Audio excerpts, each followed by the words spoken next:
环球大战线深入世界最前线，全球各地的观众朋友，大家好，我是叶思敏。今天节目一开始，我们先欢迎来宾，淡江大学财经系教授聂建中老师。思敏，还有各位观众，大家好。前成功级舰长黄征辉舰长。主持人、各位观众，大家好。资深媒体人彭华干哥。思敏好，大家好。观众朋友，今天节目一开始要特别带观众朋友来关注在中东的战争一触即发，尤其现在美国跟以色列最担心的事情就是，难道伊朗是在试它的核弹吗？试爆它的核弹吗？400公斤的浓缩铀现在直奔有可能往武器化的方向去做发展吗？另外一方面，现在传出有消息说，伊朗的这个核潜舰已经前进到荷默兹海峡，有没有这样子的可能性？锁定的是美军的航母。今天就这些议题，我们会一起的来做关心。赶快来看到现在呢，美以战争看起来是一触即发了。伊朗方面已经说了，他们正在进行的是全面的备战。首先，现在让美国非常感到忧心的事情，就是因为发现了在伊朗的这个军事基地的地方呢，出现了爆炸的这个事情哦，在1月27号的时候。所以呢，我们来看到马上的。就有这个快点的 Express 来做了一个报道，说这个设施爆炸之所以让美国非常的紧张，就是因为其实去年的6月份，疑似才遭到以色列空袭，而当时在轰炸的时候，它的目标就是这个基地里面的这个核武跟弹道设施的这个目标，所以呢，在这个时候又再次的爆炸，也引爆外界质疑：难道伊朗你是在偷偷的测试，甚至推进你的核武能力吗？而让外界另外一个担忧的原因，就是因为现在看起来伊朗在发展它的核武上面，好像慢慢的已经越来越成熟了。来自于国际原子能机构特别做了一个调查，伊朗现在它的铀浓缩的浓度到60%，拥有超过400公斤的库存，而且已经接近了武器级所需要的技术跟材料，达到90%左右的一个浓度，所以国际社会也在高度的关注当中。刚刚提到了，除了核武是美国跟以色列最担心的之外，我们来看到在军事方面，现在传出来自于媒体的报道，2艘国产的是来自于伊朗的法塔赫级的潜舰部署在荷默兹海峡吗？有这样子的可能性吗？今天会请来宾来特别帮我们做关注。另外就是流星和法塔赫的中程导弹，现在说已经蓄势待发了。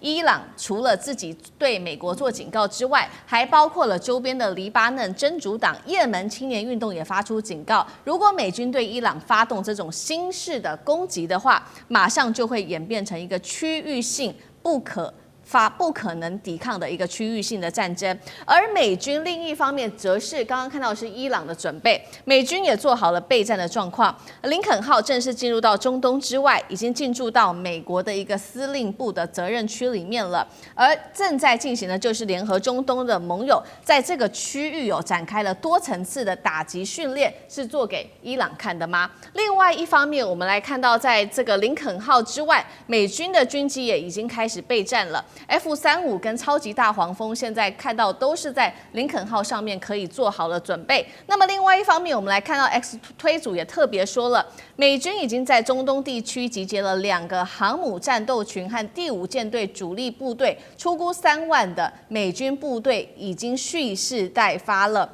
而包括了这个。川普本人也证实，他说呢，除了林肯号之外，另外一支美丽的舰队正在前往伊朗当中，所以预估接下来在中东地区会有2艘来自于美军的航母来面对着伊朗。X 推组也特别说了，除了刚刚看到的这一些武器之外，美国近期也将它的一架这个是 EA-37B2 的电战机部署到德国基地了，预估接下来就会前往中东地区来做准备。节目一开始要特别请教舰长怎么看有关于伊朗的核武问题，它的浓缩铀推进到60%，再加上刚刚讲的这一些飞弹，还有它的潜舰，这个法塔赫级的潜舰说已经到这个荷默兹海峡了。伊朗现在把核威胁给搬上台面，美国跟以色列还可以容忍多久呢？什么时候进攻？舰长怎么看？伊朗是整个中东的一个动乱的一个根源呐，因为几乎那里所有反以色列，他的目标就是把以色列从这个世界消灭。反以色列的武装团体都是伊朗在提供他军援、火器、这个武器等等。所以，如果把伊朗这个政权给它消灭掉，基本上中东会稳定很多，比现在。那以伊朗的所有拥有的技术里面，其实只有一样东西让我们担心，就是这个核弹。他会不会能做成核弹？而且以他们这种对宗教神学是非常信仰的这种啊，他万一真有颗核弹啊，哪天你要把它消灭，他真的可能丢你一颗核弹。但是呢，我也特别要这个介绍一下核弹这个技术，核子浓缩铀啊，当然可以看到多少，它有一个叫做核爆，一个叫做核反应。核爆就是核子弹。我如果说这里有2公斤的浓缩铀，要在90%以上，它核爆是在0.00001秒的这个时间，全部一下子整个炸开，就整个就哇一下炸开，要到90%以上。那什么叫核反应呢？我们发电厂就是核反应，它的浓度因为比较低，所以它是一点撞一点，一点撞一点，它就像一个焖烧锅，里面水一直在焖，它会慢慢加压。如果你正常让它释放，它就是一个正常的能源的一个提供者。但是像你说，好比说我举个例子，这个东京的那个电力公司的那个核，是不是后来也爆炸了？为什么它爆炸？你知道吗？如果它在开始一发生这个事情的时候，它立刻灌水进去，不会爆炸。但是因为东京电力觉得这个东西太贵了，那是几百亿美金这样造出来的，那我是一个私人电力公司，我要想尽办法救它，他就一直试图救。结果没有救好，它炸了。就是一个东西闷太久这样。所以大家记住哦，核爆跟核反应是2个不同的东西。你不要认为核电厂的也会爆炸，那个跟这个是截然不同的。是。那它目前这个东西，它只有到达60%，对不对？那个浓度一定要到90%才会核爆。那从这里上去哦，全世界都会盯着你。你差不多了，我就丢你一个这个炸弹。所以它很难，它能不能够偷偷摸摸的，你外界都不知道。太难了 ，CIA 也有这个间谍，这个摩萨德也有间谍，而且伊朗里面有各种不同的人的这种想法，所以他想瞒住所有的是不太容易，这是第一个。第二个就是啊，伊朗跟美国现在这个样子都在拉高双方的态势，都希望对方不要动手。那他会不会打呢？任何一个国际的战争，就是他一定有一个利益，这个利益一种是钱的利益。你看美国打委内瑞拉。石油嘛，那是钱的利益。那美国上次为什么打伊朗？那是战略的利益，因为他快要把那个核弹给他做出来了。那我当然要把你打掉。那这一次他过去，他的目的是什么？维护伊朗人民的自由民主吗？那根本不会是他的这个利益里面的。所以他就说你不要这样子啊，你不要去攻以色列，不要攻我们这个美军呢，就他也在拉高态势。但是他想不想打？我觉得美军不想打，因为他没有利益。那伊朗想不想打？伊朗也不想打，所以最后就是因为伊朗内部的动乱，造成大家为他担心，但是他会慢慢的压下来，因为现在平民革命很难成功的，因为尤其伊朗的那个叫做什么伊斯兰革命卫队16、7、8万人，开玩笑，他们的装备比三军部队还要好，你想要推翻他们很困难。我不是说没有，但是美国 CIA 现在努力的在那里做这个叫做颜色革命，先让抗议的人留下来，不要走。搭帐篷，我给你吃，我给你甚至给你武器，然后开始从这个抗议变成内乱，内乱变成内战，最后是不是能够把伊朗科梅尼政权给他推翻掉？希望能够，但是我觉得它有它的难度在。但是如果你忧心美伊大战，我觉得几率很小，因为双方都看不到他愿意打的这个叫做国家的利益存在哪里。好，一方面美国也想要消灭哈米尼的政权，第二方面就是我们刚刚特别提到的这个有关于伊朗它的核威慑，现在对美国跟以色列已经造成威胁了。所以我们看到美国持续的推进它的武器哦。刚刚讲的说，除了林肯号之外，川普说了有另外一艘航母正在前往中东。另外刚刚特别提到了，还部署了这个是新世代的电子战机，2024年才新增的这个是 EA-37B2的新世代电战机，说可以成为瘫痪伊朗防空跟通讯的第一级吗？干哥怎么看？好，我看这个就说我们现在先看哈，就伊朗也部署了流星和法塔赫中程导弹，还有特别是讳莫如深的法塔赫级潜舰，其实这是从苏联的就俄罗斯的那个基洛级发展过来的。那我相信，因为大家要晓得，伊朗具有实战经验，就是说伊朗是能打的，它跟伊拉克不太一样，它真的波斯帝国还是有它的传统，就是说当真的威胁来临时，它是真的能够威胁以色列、威胁美军的，它具有这样的能力，所以部署这样的潜艇，其实对美国而言的话是一种威胁。那部署这样的飞弹，对于航空母舰战斗群也是一种威胁。所以美国现在最新要派 EA-37这个电战机过去。简单介绍一下 ，EA-37就是以前北约组织在40年前最夸口的，我们有E-3空中预警机，带个大圆盘，一飞到这个空域300公里的范围之内，什么飞机都逃不过我的法眼大家了解吗？然后最近的就是什么？就是去年巴基斯坦跟印度那个战争，传说巴基斯坦是用的中国提供的 ZDK-03空中预警机，那其实就是空警500改装的。然后空中预警机在天空发号施令，然后接到了指令之后，直接指挥歼十敌人印度的标风战机，连看都没有看得到目标就被打下来了。所以大家就晓得电战机它的威力在这个地方。那 EA-37B 它是取代了什么？取代了大家最熟悉的 C-130EC-130的区域空中预警机。我们在很多电影里面都可以看得到 EC-130因为它就是美国用了40-50年的空中预警机。可是现在 EA-37B 它到底进步在哪里？因为它变成了喷射机，它不再像那个螺旋桨飞机飞得那么慢。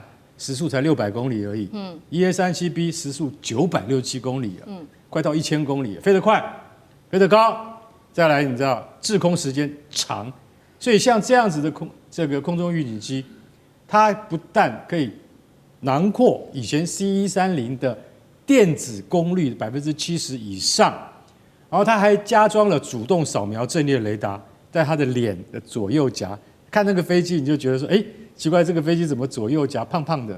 那都是电子天线。它还承担的，我们现在常常在讲的，就像我们现在这个立法院在审国防特别条例的时候，常常会提到 C5ISR C5ISR 是什么意思呢？就是一个作战管制系统就是指挥、管制、通讯，然后电脑、网络、情报、侦查、监视这总共8项大项。就是 EA-37B 它要做的工作。好，那讲到重点，就是说结论：当 EA-37B 到了德国法兰克福的基地的时候，它直接往波斯湾因为那是最近的北约基地，它直接往波斯湾前进的时候，海上有航空母舰，天空有我的 EA-37B， 它直接瘫痪了。为什么？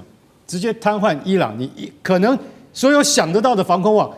由它来瘫痪，为什么？因为它的 E 代表 electric，A 代表什么？代表 attack， 也就是说 EA-37B 它会先用它的电子战系统瘫痪伊朗的 S-300跟 S-400的防空导弹，甚至有可能连中国会不会提供它那个红旗 9B？都在 EA-37B 的瘫痪范围之内，这就是今天美军先派过去，它意义在这边。而且真的如果打起仗来的话，这一架电战机会发挥很大的作用。好，那我们如果假设很不幸的，真的双方发生交火的话，接下来包括了伊朗号召的真主党，要请聂老师来看，还有也门青年运动会不会全面来做参战？那接下来对于中东情势的影响 ？OK， 我觉得。世界大家都知道，从这20世纪到21世纪，最漂亮、最厉害的战争叫代理人战争嘛。那大国呢，通常呢，他不会自己先下去，先找前面的这个代理人的部队像美国当时不管用了各种，全世界都算他的代理人。像乌克兰最近的情况也有点类似因为当2个大主，比如我们讲现在世界2大势力，第一个就是中俄，还有美国这边。但大家知道有个 CRINK 呢，叫做 CRNK， 这个 I 叫做 Iran， 就是伊朗。伊朗从某个角度等于是2个极端的前面的一个某个代理人你知道我的意思了，就是，但这个之间因为霸主还是美国，所以基本上很难在他后面找伊朗做完全代理很难。但是因为伊朗它之间跟这个以色列在中东这个地方还是有一个不管自始至终的一个爱恨情仇，那这2边的这个敌对呢，这不会马上是消减的那么从各种角度都一样，因此他们。不可能马上被完全消灭之下呢，不断的会发展自己的军事实力以及对对方的一些威吓。然而，伊朗前面又有代理人，你刚刚提到的这3个几个地方呢，我觉得很重要，就是大家都知道，从2年前呢开始呢，这个巴勒斯坦的战争，这以哈战争之后哈，那时候的哈马斯大家都知道，然后那是巴勒斯坦的，还有这个黎巴嫩真主党，那么当然包括这个也门的胡塞组织等等。我把它视为就是伊朗的这个前哨站，也就是等于他们的代理人。所以你会发现呢，不管是以色列要先打掉代理人战争，用那个莫萨德的这个一些情治系统跟美国 CIA， 大概把这个前卫的组织大概能够铲除就先铲除，但不可能完全。包括黎巴嫩的真主党其实也被这攻击得非常惨。当然，伊朗内急呢，当然它背后的伊朗毕竟还是一个大国，它军事实力也不差，甚至它一直想要致力发展它的核嘛。好，刚刚谈到核的问题。大家也知道，全世界只有8个地方应该算是真正有核的实力，就是安理会的5大国嘛，好，这大家都知道。另外2个就是前一阵打仗的那个伊朗和那个巴基斯坦。那当然还有一个就是这个就在中东的以色列，对，它的弹头是很多。那么你可以说它是有，也可以说它是没有，但它实际上真的存在着这核弹头是可以攻击。伊朗当然就要发展它的这个核能，才有办法去抵御它在中东的这个维稳，以及甚至当然。这个全世界的霸主，美国的不断对他的这个制裁或侵略，当然大家也看到了，去年这个霸主这个在我们讲加拿大开这个 G7 会议的时候，突然2天就跑回去告诉大家说，2个礼拜我做一个重大决定，要对这伊朗制裁，没有想到2天就发动了 GBU-57，就钻了60公尺，有没有？好像刚讲了嘛，好像大家这个会隐会声嘛，说好像炸到了什么的，我们也谈过，如果真的炸到，怎么没有任何一个核外泄的这个影子都没有？但我只能开玩笑，它炸了60公尺嘛，还没炸到80公尺，可能80公尺有还不够深，或者当然讲不好听，这么重要的一个核设施或者核的一些技术的发展，它不可能让你那么容易就破解了，我是这样认为。当然，莫萨德也很厉害，现在也很厉害。你知道，在这之前的时候，他非常多的核能的这个研究员或者军队将领都被暗杀，都被直接命中。包括好多这个周边的跟这核有关的。但是，我想伊朗它当然这个国家大，它有它的这个历史背景的一些研发实力以及它的这些技术，因此我觉得它这个还在做。那你现在讲最后一个重点，就是说，到底这个中东会不会瞬间的失控就打起来呢？刚刚看到你这边2边的布局，像我们小时候玩军演一样。好像就要打了，当然看起来也都师出有名都可以做动作。可是你知道，一做动作2边都伤，对不对？所以这个时候我觉得，是有可能 yes and no 的问题，但 yes 的机会不小。但你要知道，这个不管是真主党这个也门组织，好这些东西要去这个反击，说要极力这个去反击这个所谓的另外一方势力的时候，但是我觉得这顶多是区域性的战争。我跟各位讲一下，这是我的发现。其实20世纪大家知道什么东西最重要？能源。你不管汽车、飞机都要靠能源。就21世纪是靠什么？没有，因为科技已经转变了 ，technology 变化以后，现在已经不是完全能源，是要靠电力。电力不一定完全从能源来，因此能源的至关的一个唯一关键已经不是了。因为中东战争可能不会像过去这样子，当打下去还是会很严峻。但是过去如果是一样以能源为主的话，这些能源产油国家一定会造成一个长期战争，一定会一直在争来争去。但现在已经不太是了。不过当然这个事情我们只有观望，也就是说真正发生，我觉得是有这样的机会，但我觉得它是区域性的，对世界上会产生马上这个所谓能源的一些危机，当然也会一定会，包括赫姆斯海峡这么是重要。当然金融市场会不会造成动荡，我觉得也都会，但是。现在看起来不会像以前那么严峻，那我们还是要这个严阵以待之了。好，谢谢老师。那我们休息一下，马上回来。地缘政治、内中之争、战略价值、强权崛起、小国生存，现在与未来洞悉事件走向，掌握世界脉动，全球观点尽在环球大战线。接下来我们要特别关心到张幼霞落马之后有非常多的后续，而且谣言满天在传。现在说呢，全军已经晋升72小时了，怎么回事？先来看到，包括了张幼霞，还有这位是中央军委联合参谋部的参谋长刘振立，传出遭到立案做调查之后，现在网络上有非常多的消息满天飞，很多都是没有证实的消息，但是传言已经越来越多了。我们来看到几个关键的传言，有一个说法是说，张幼霞这件事情的调查已经官宣了超过了72小时，但是为什么呢？现在在全中国之内，没有任何一个战区或者是兵种有公开对他来发声支持，表示说大家对于这件事件，难道还是持续的在做观望跟在摇摆当中吗？也有留言是这样说的，说现在呢，在第82集团军调动精锐特战部队之下，在北京的周边已经发动了闪电营救，成功的将张幼霞转移到比较安全的地点去了。各种的小道消息，甚至有说呢，这个拥护张幼霞的部队现在正在集结起来，并且准备做反击。兵变的剧本到底有可能发生吗？依照过去解放军的经验，还有他们的制度来看，后续张幼霞跟这个刘振立的调查跟惩处可能会怎么展开？舰长怎么看？首先，我对这个结果并不意外，因为你们应该了解习近平的个性是什么样子。习近平啊，你了解他的时候，你就会发现他是大概人类历史上打贪打得最严重、最认真的一个人。他不是今天才打贪哦，你去查他当初在1988年的时候，38年前，他才刚出任官员没多久，还在年轻人，他在宁德市的市委书记，因为打贪受贿。他抓了他们市委的官员，大概400多个人。那我查过，当时宁德大概有多大？大概跟台北市的人口差不多，200多万。你就知道，如果说我举个例，像现在这个蒋万安当市长，在台北市政府这些单位抓了400多个贪污的、受贿的，你认为他是不是一个强烈的在反抓这些东西？那市委书记是这个市的那个头，那他当副市长啊，什么都不是他是头。他当到这个总书记的时候，他又变成头了。他从上任到今天呢，到了2025年，去年的6月30号，打贪总共到目前为止查得到的，他总共抓了662.8万人。这个数字哦，你真的去查就知道，除以他们共产党的人数，他抓了6.6%的共产党员。一个国家在崛起的阶段哦，能力很重要。这时候谁哪个官员我能够怎么样带动这个经济，这个很重要。可是现在我们已经到达富强了，你们还是这样子的话，会亡党亡国。所以他依在他的信念就是我们要把这个东西，我们共产党这些坏习惯给它根除掉。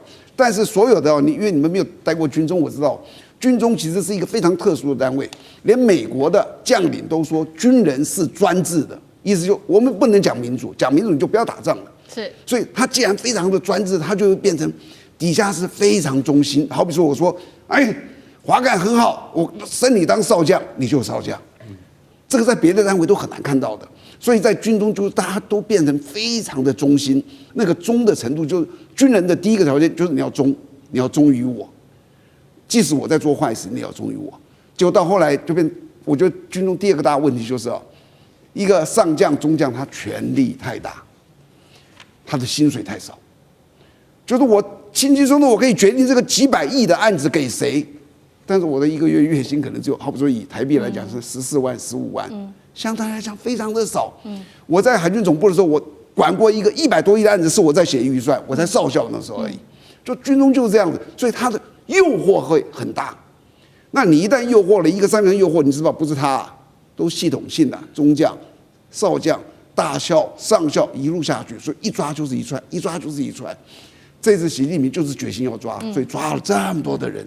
那有没有可能因为抓了很多人，他们想要说推翻习近平呢？或许会有这种念头，并非不可能。我们都被抓了，私底下一讲话都在抱怨，那我们是不是能怎么样？但是根本不可能，因为中国共产党，我以前一直认为说中国是中国，共产党是共产党，你要把它分开来看。但是我现在知道了，我有一次跟好几个这些专家讲，中国就是共产党。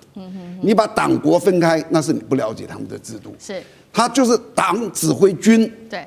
你根本不可能掉过头去指挥党，而且党它这最大的就是7个叫做中央常务委员，这7个人里面有习近平的4个人，他大权牢牢在握，想推翻他，我这样除非他脑袋不清楚，你说什么又来了一个谁把他救走，我真的不信。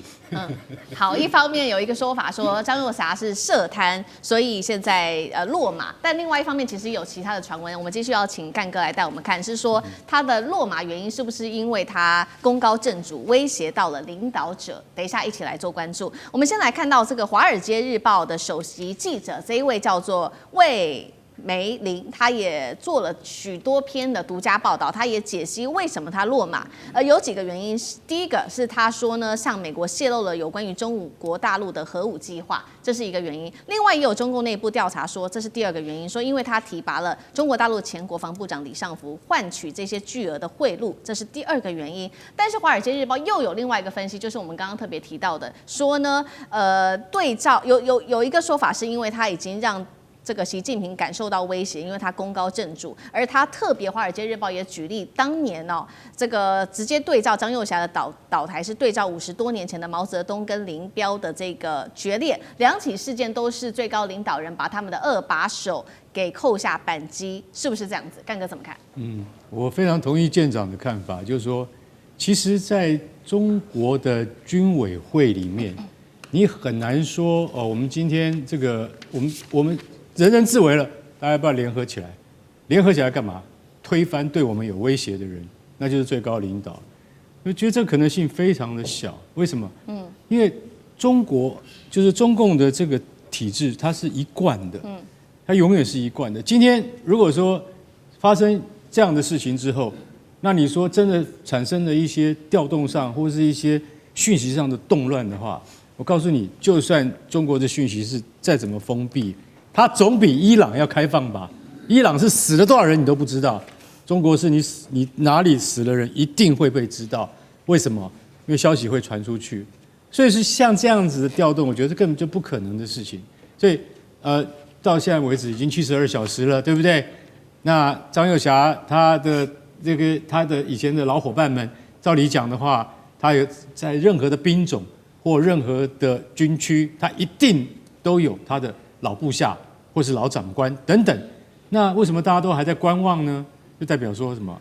代表说其实习近平对于这个掌控力还是非常好的。其实从李尚福啊、何卫东啊等等这些苗华等等这些人中箭落马之后，我们就可以慢慢看出端倪，说到最后会不会整肃到张幼霞的身上？因为张幼霞这个人，他真的说一句实在话，这让连中情局都很讶异。为什么？因为张幼霞的爸跟习近平的爸，两个人的老爸都是好朋友，那是绝对的红，那是绝对的。我跟你讲，根正苗红，那是绝对没有问题的。对。而且老实讲，张幼霞他是真正的实战经验是什么？韩战太早了，不可能，那时候他还小。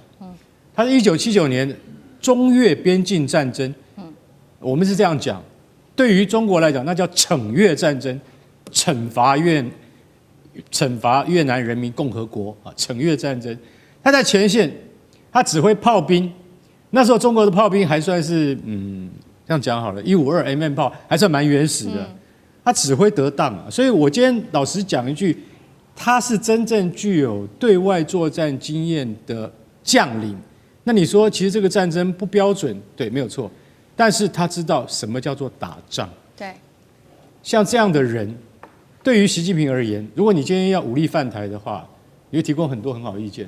就像他们两个人从小到大都是就穿同一条裤子长大，怎么会连他都拔起来了？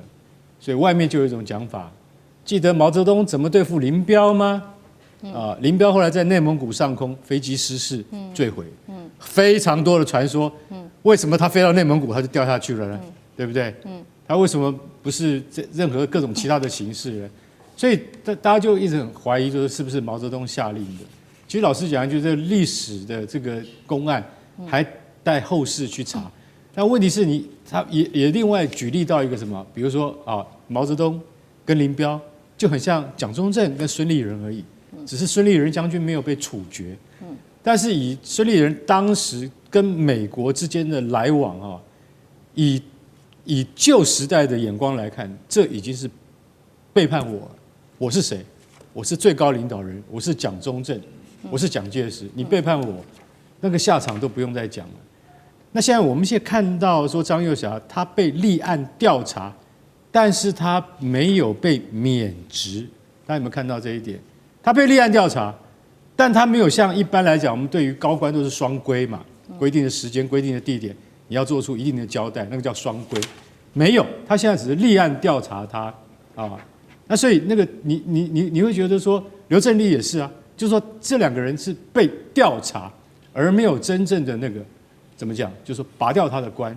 所以我认为其实报道说他功高震主，我相信也是。还有一个更离谱的说法说，我是不是在这个房间里面挟持你，就叫做叛变，就是说张幼侠对习近平这样讲。我觉得那个叫什么？那要言情小说看太多你自己编故事编出来的，不，那谁能够接近他们两个人讲话？那是不可能的，所以那个叫小说嘛。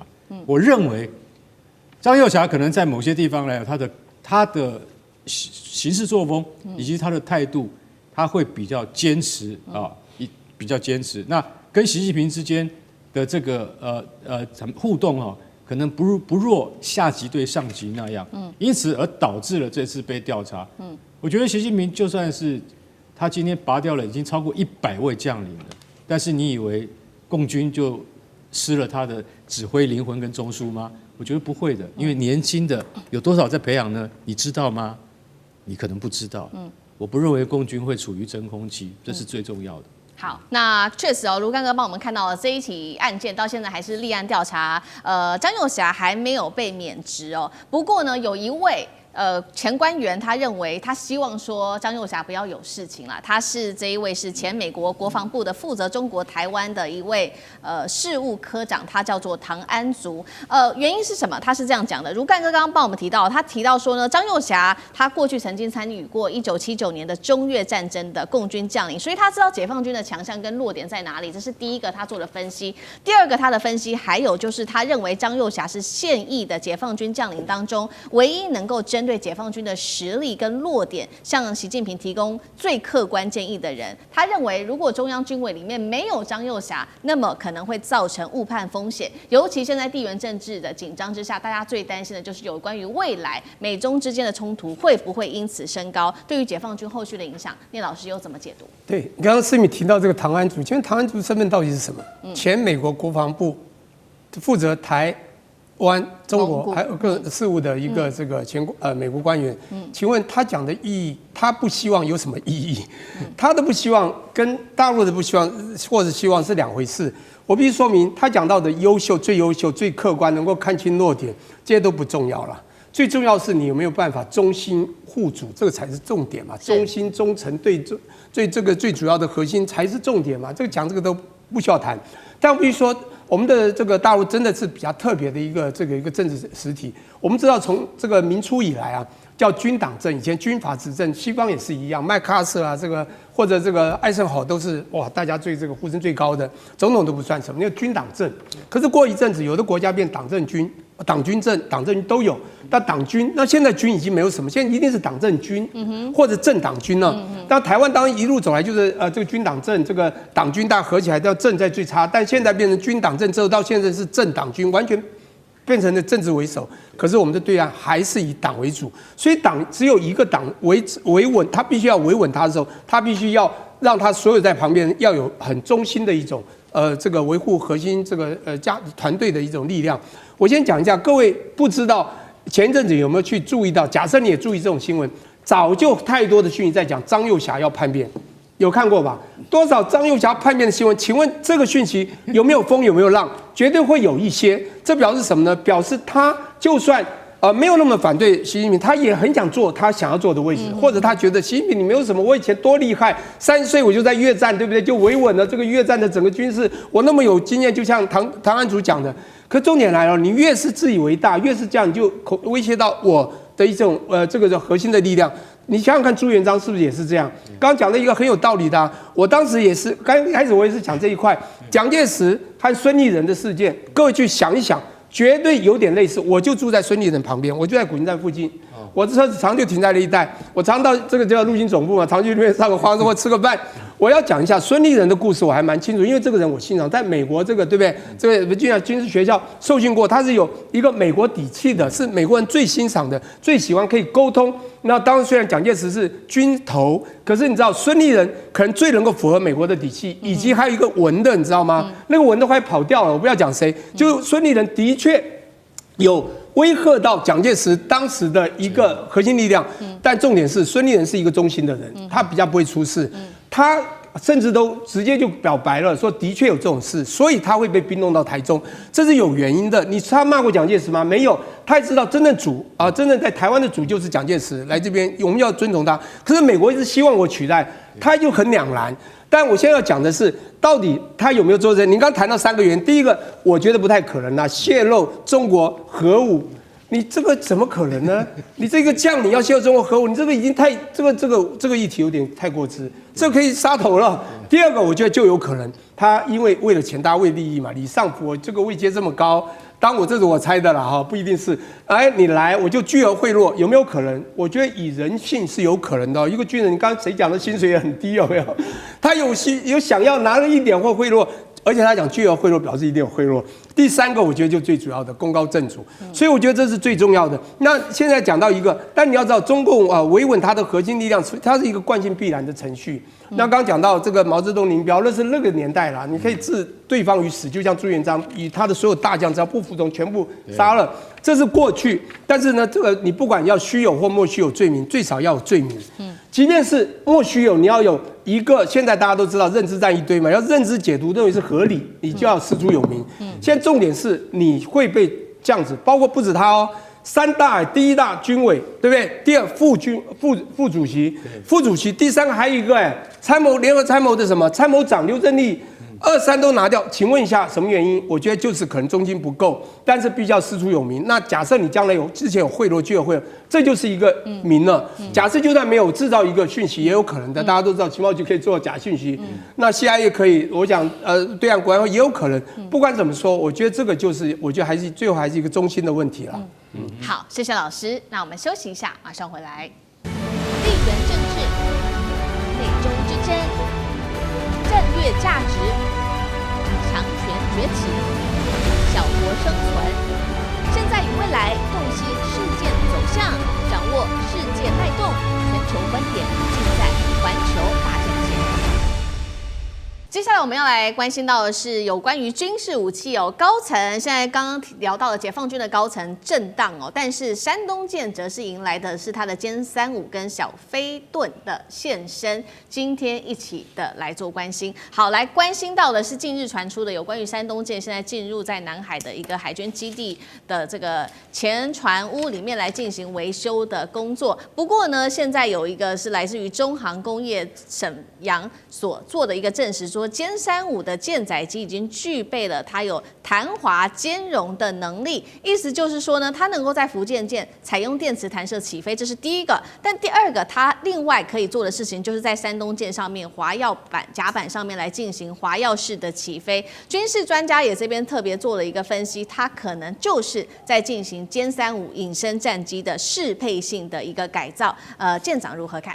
首先你要知道，这个飞机从这个叫做什么航母上面弹起来的，它的决定的是什么？就是我这架飞机，我的翼面积这么大，我要到达这个速度，这个空气能够支撑我起来，这是它的一个重点。那这中间2个就是第一个，你跑多快；对，第2个你的翼面积多大。你去看，因为开始设计可能认为歼35是没有办法在滑跳着起来的，一定要底下拉一个那个叫做弹射的蒸汽弹射也好，电磁弹射也好，有一个瞬间就给它加速。但是这个如果山东舰你说我们改成这个有一个这种弹射的话，那是做梦。那你干脆重造一套，它整个是8前，你以为只有上面一个像橡皮筋弹的，它整个肚子里面全都要跟着改，所以这是不可能。所以只有可能就是说，歼35是不是可以从滑跳上面，在比较其他的，就是推力少一点状况下起来呢？我仔细研究一下是有可能的。为什么？第一个，你看啊 ，F35是没办法的哦。对 ，F35只有1台引擎。歼35有2台引擎，那这个1台引擎是推力是19点几吨，这个2台是13到15吨，就这2个推力是大于它的，基本上可以，就是它可以瞬间冲，它可以冲到更快。第2个就是它的飞翼的面积啊，它的飞翼的面积哦 ，F35是43平方米，歼35就中国这个歼35是62平方米，所以当我有这么大的一个东西支撑的时候，好比说我的速度在时速300公里，我就能够撑起来。F35可能要到360公里才能够撑起来，因为它的翼比较小。所以从这2个比较之后，我相信经过他们的计算也好，或是实际上可能跑了一次，发觉真的可以。那就因为一开始你不必到这个船上去试，它都有一个陆地的一个基地，就在那里试。起来，万一没有飞起来，那至少还在陆地，还可以再降下去。到海上去，他觉得他是可以，所以他就这样想说：哎，我们是不是叫这个山东舰上也让歼35上去？那歼35上去，你知道那个是完全不一样的概念。为什么？因为航母就是海上的移动机场，不是航母多厉害，航母根本没用啊，是那个飞机多厉害。那以前的是非隐形的，那你一飞起来，人家就看到了。那现在你换了一个隐形的。飞起来很远看不到，飞到很近你才看得到。这个时候它打击力就可以距离目标很近，叫做进阶的资源打击，所以它的战力会提升的。但是它重点都跟山东舰的关系不大。山东舰要不要做一些改变？它的技术维修，因为不同的飞机上去，你要有技术维修的人，要有那些装备，要有那些后勤料配件，它在这里其实没有什么大的改变。好，我们刚刚看到是解放军在这个海空上面战力上面的提升，那空中的战力其实还有另外的提升，就是有关于等一下请干哥带我们来看到的是霹雳16这个小飞棍的这种飞弹，能够为歼20带来这个战力有多大的提升？等一下请干哥来带我们看，因为呢我们现在来看到是解放军最新，它有一个官宣的影片是在庆祝歼20首飞15周年。那从这个影片上面可以特别来关注到，我们也列出来说它的一些性能，包括它有一枚的外形极度平直，看不到传统弹翼的一个空对空飞弹，那大家就把它军迷啦，把它取名叫做小飞棍。所以香港的01这个媒体也特别做了分析，他们认为这个小飞棍就是大家熟知已久的霹雳16吗？来看一下，稍微看一下它的小档案。霹雳16，请导播来 take 一下哦，它的射程突破300公里，能够使歼20得以在这种超音速巡航之下，对敌方的预警机、空中加油机等高价值的目标实施远距离的打击。那它的主弹舱的部分，歼20可以做多大的提升？原本它只能挂4枚的霹雳15，未来可以挂到达到6枚的霹雳16。干哥怎么看？好，你简单介绍一下，霹雳15就是把这个印度的标风战机打下来的工程，叫霹雳15。所以我们都知道说霹雳15很厉害，对不对？不过歼20只能够带4枚啊。那其实老实讲一句，那在美国的 F-22啊，因为他们两个是空中的假想对抗者 ，F-22跟歼20两个要对抗。那如果歼20你只能够带4枚性能非常好的霹雳15，那但是这个美国的 F-22它可以带6枚的 AIM-120，也就是先进中程防空那个空对空飞弹。那这样子的话，那所以才会衍生出我们是不是要发展另外一种飞弹？那这种飞弹呢，我们可以装进6枚。它的技术在哪里？它的技术就是我不要飞翼了，我不要飞弹的弹翼，把这个弹翼，大家要知道，弹翼在整枚飞弹的中间会有4片弹翼，尾部也有4片弹翼。你把它都收起来的话，那我的弹仓是不是就可以放进更多飞弹？对。那我没有弹翼之后，我要怎么攻击呢？因为大家要知道，飞弹在开始发射阶段的时候，它初速是2倍音速，到最后决战急杀的时候，它可能到4到5倍音速。你没有弹翼哈，那我可以跟你讲，你的流体力学就不见了。这飞弹要怎么攻击啊？结果他们现在说没有，现在已经有划时代的向量推力喷嘴技术。也就是说，这个歼16是使用向量推力的喷嘴，可以改变方向，然后再过载，就是说它过载已经超过它本身所能够，简单讲一下，就是机力已经超过它自己飞弹本身能够承载的负荷的极限。没关系，由电脑来解决。大家听到这边有一点已经像星际大战哦，像科幻小说了，对不对？我告诉各位，电脑做得到。所以我一直在看这个霹雳16啊，我心里就在想，都没有弹翼哦，美国人搞过，结果是什么？失败。你现在真的霹雳16，你真的要做没有弹翼的飞弹吗？而且它的攻击模式是什么？你知道？它既然可以打300公里，这个我更惊讶。300公里有多远？大家知道吗？类似像以前美国的最厉害的 F-14身上带的凤凰飞弹都没有打那么远，你可以打到300公里。他说他采用的方式是什么？他的采用的方式就是，他在飞到中间一半的时候，他会熄火关掉，到最后剩下20公里，重新点火再打。我觉得那个现在我想起来的话，这可能会比星际大战的飞弹还要厉害。所以大家就想到，霹雳16如果真的有这么厉害的话，它如果真的能够装上歼20去进行空战的话，那 F-22你要小心了。可是我觉得有技术资料出来了，就等于是说这件事情也不是开玩笑的事情。就像你一直不相信有歼36、歼50，它真的飞在天上，我也不用告诉你，我也不用发布，就真的飞到成都的那个你的脑袋顶的时候，你是真的看到了，是一般老百姓发现的。所以你怎么能够不相信中国它有能力跟实力在很短的时间内发展出像小飞棍，也就是霹雳16这样的飞弹呢？不过我还是要回应一下刚刚舰长讲的，就是说你要把山东舰改成可以飞歼35我是觉得说这个是在技术上面做不到，好吗？干脆造一艘新的还比较划算。因为山东舰跟辽宁舰都没有电磁弹射，所以它们的功能是一定的。那自从福建舰有了电磁弹射之后，它后面都会是电磁弹射，它的飞机才能够满载。满载很重要，没有满载怎么打仗？所以你必须要把福建舰，你必须要把辽宁舰跟山东舰看作是它进阶的一个过程。如果你现在去改山东舰，让它可以飞歼35的话，那个叫什么？那叫强人所难，不要做这种事情。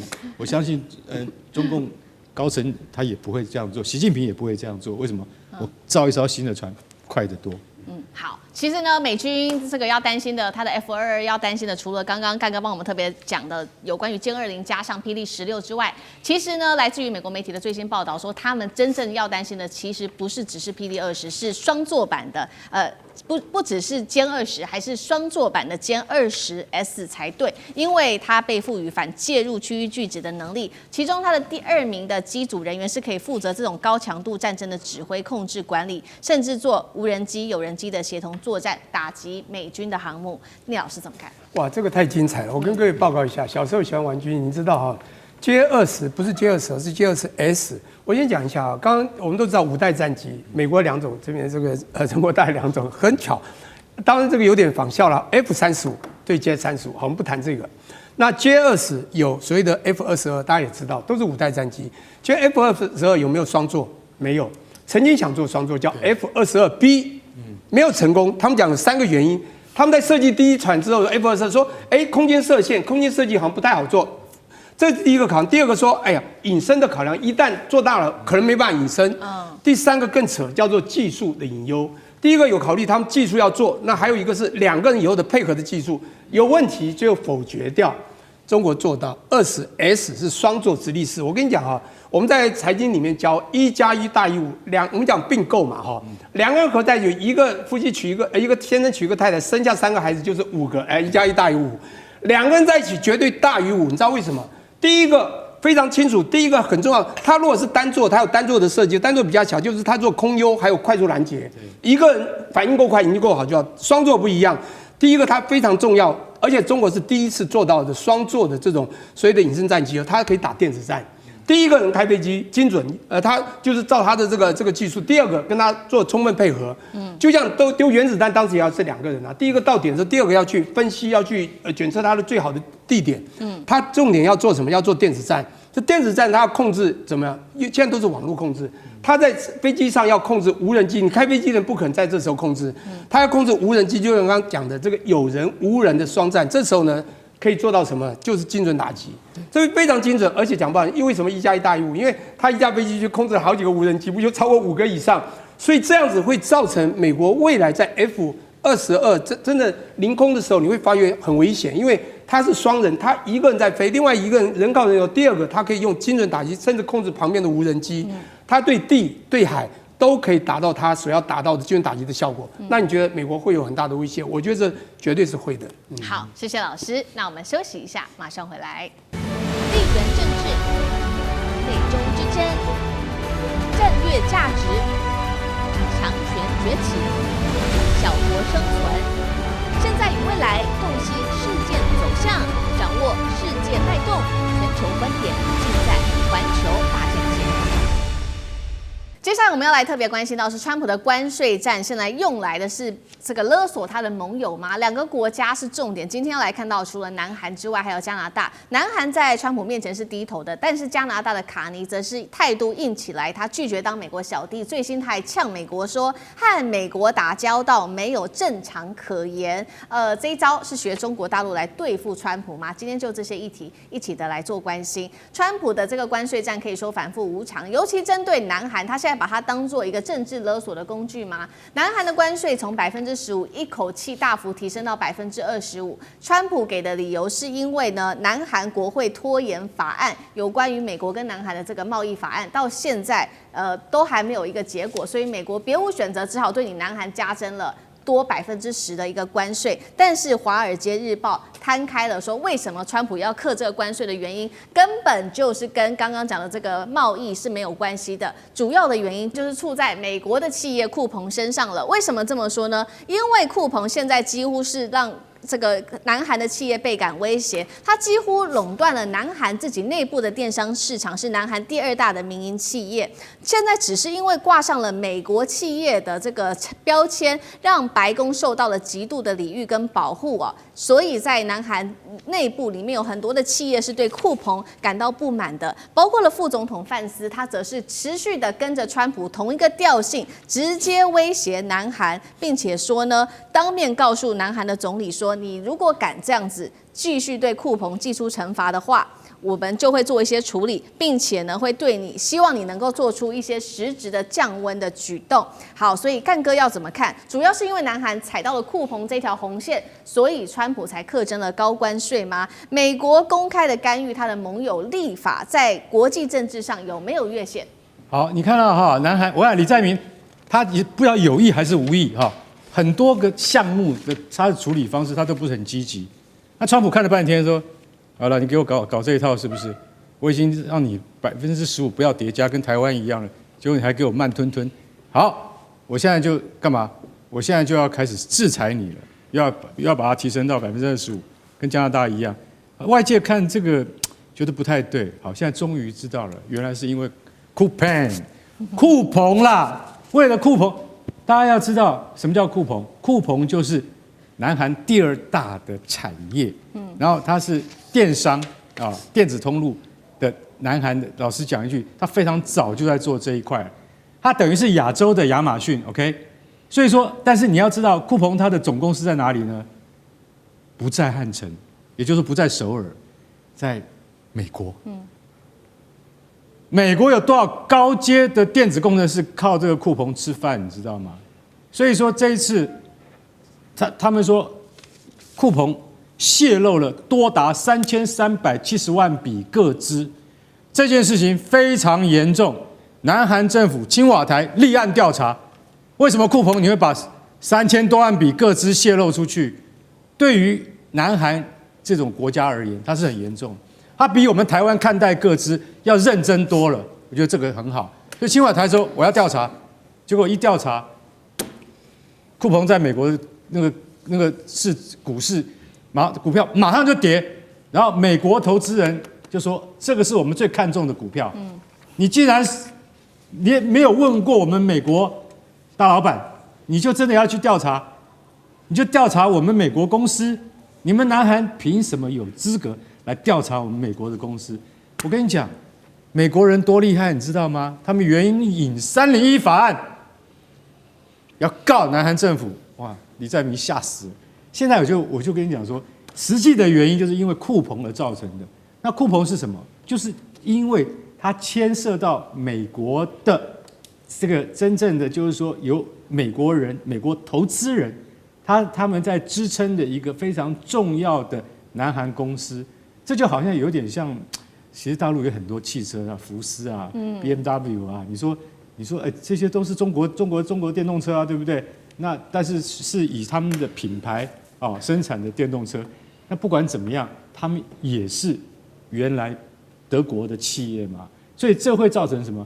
造成以原来的国家的那种反抗。所以这就代表说，因为酷鹏事件而造成了这个美国要对南韩加以制裁，还援引了301法案。我觉得这个才是真正美国现在对于李在明不满的处理的方式。后面的原因是因为酷鹏。而不是南韩对于贸易协定迟迟没有做出交代的结果。好，那接下来李在明会怎么处理哦？这个后续我们都还要持续做关注。有一个说法是说，李在明是不是现在只能吞下去？但是另外一方面比较态度强硬，同样也是面对关税战的，就是加拿大了。加拿大现在面对川普100%的关税，我们看到卡尼的态度则是非常的强硬。卡尼呛美国几乎没有正常可言，还加速持续的推动跟中国大陆之间的关系。路透说呢，中国最新进口商已经订购了10船来自于加拿大的油菜籽货物，约65万吨，这个是2024年油菜籽进口量10%以上，预估可以为加拿大因为降低了这个贸易壁垒 ，GDP 可以增加7%。聂老师怎么看 ？OK， 我们先讲一下哈，美国和加拿大的关系之好，你没有话讲嘛哈。虽然它是英属联邦加拿大，但你知道哈，我们在教经济学有教做一个人，他前几年往生叫孟戴尔，他是欧元之父。他曾经有一篇文章，1961年讲 OCA Optimal Currency Area 叫最佳货币区。他把美加当作是一个区一个国了。他不说汇率不应该用国分，用区分。一个 Rocky Mountain 把它切东西，应该东壁西壁。那这样子，东边的时候，它那时候是这个通膨，西边通膨，东边失业，只要一边汇率稍贬，这两边就可以解决了。这个案子当然弄到了欧元，成立了欧元区，它结合在一起。我的要讲是说，加拿大和美国的确以前很多人的眼中，经济学家都把它当作一区。你不会否认吧？即便是这个。Toronto 啊，这个 Buffalo 过去这个 Niagara Falls 那边，或者这边经过 Victoria 到这个 Ocean 那边，你说从这个协头到这个 Victoria， 你不觉得这两边其实到 Vancouver 这几边其实都很合？我现在一个重点就是说，你知道美国现在究竟这关于美国在加拿大是最大的一个 FDI 啊，最大的这个实质投资的一个国家。那美国和加拿大也是它最主要的一个所谓的贸易伙伴国。当然，如果欧盟合在一起，它是第2大。我现在一个重点就是，那为什么这次会发生这件事情？非常清楚，就是川普一个人造成的。各位，卡尼现在要做的啊，他现在不想跟川普谈，他想跟各州谈，跟每一个州谈，因为他觉得每个州的州长可能比较理性，只要能突破国家那一关，我就跟你谈。那现在他发觉这个国家在这个霸气之下，在川普带动的霸气之下，没办法谈，因为他走进了中国。当然，他去了中国之后，签了一个叫做中国 China 和这 Canada 叫中加的一个所谓的贸易合作框架，也就是这种协议。这个协议并不是完全的自由贸易，可是川普不爽，把它当作自由贸易，我就要克你100%，因为你到时候你汽车进到你加拿大就进到我这边了。其实这是一个假议题，这根本不叫做师出有名，他是自己找一个有名的理由来磕100%。重点就是你惹到我了，我又不爽你了，我要磕你100%，这完全是川普的工具，就是吓人之工具，但真的吓不到了。其实这次非常清楚，贸易障碍有3样东西，第一个是关税，川普一直拿关税；第二个就是限额。你知道卡尼这个人，我觉得从某个角度是非常欣赏他。他学经历背景多强，你知道哈？他现在当然差20岁左右啦，对川普还是要有点尊敬。可是你知道这个在哈佛大学毕业，然后到了牛津拿到硕博士的人，又在 Goldman Sachs 待过。更重要的，他做过欧洲什么金融稳定理事会的主席，还有当过英格兰的行长、加拿大行长。这个人在华尔街，你是华尔街的高层小子，我跟你讲，这个很厉害。因此他现在所谈的东西都是从他智慧出发的。可是你知道美国和加拿大的底气是差异太大，美国太高，它低，所以它主要是这个国家的底气不够，它必须另找出路。因此到了中国，这次我必须讲，它这次是在第2个贸易障碍叫做限额之下做的，就进口的关税之外，进口限额甚至是4.9万吨，它需要的它才拿。讲不好听一点，中国的汽车现在成本低。效率高，效率高，质量好，所以这种讲不好听，中国买中国汽车是划得来的，但是也会刺激到它的产业，所以它是算过的。卡尼是一个聪明人，可是川普不是，他不按牌理出来，只要你不听我话，我就不爽。那现在当最后一个答案就是说，到底卡尼这样的动作会不会未来走向随着多边啊，然后或者说跟中国友好？我跟你讲哈，只要川普在任，只要川普继续这样做，这就是一定会的。现在你看啊。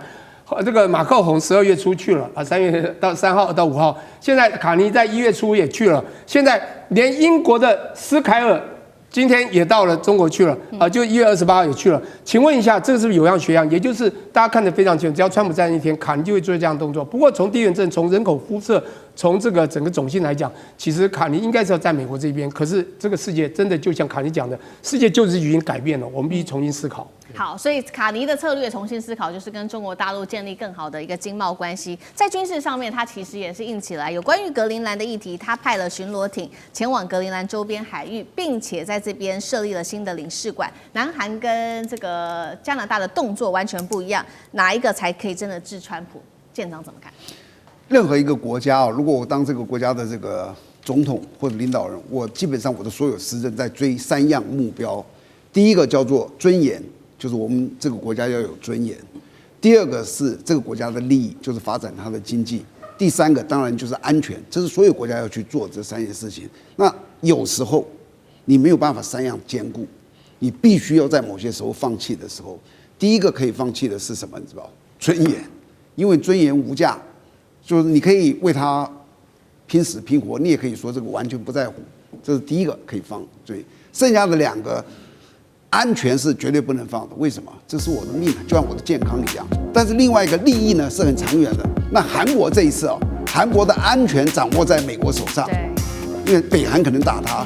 那加拿大的经济利益掌握在美国手上，经济可以慢慢扯啊。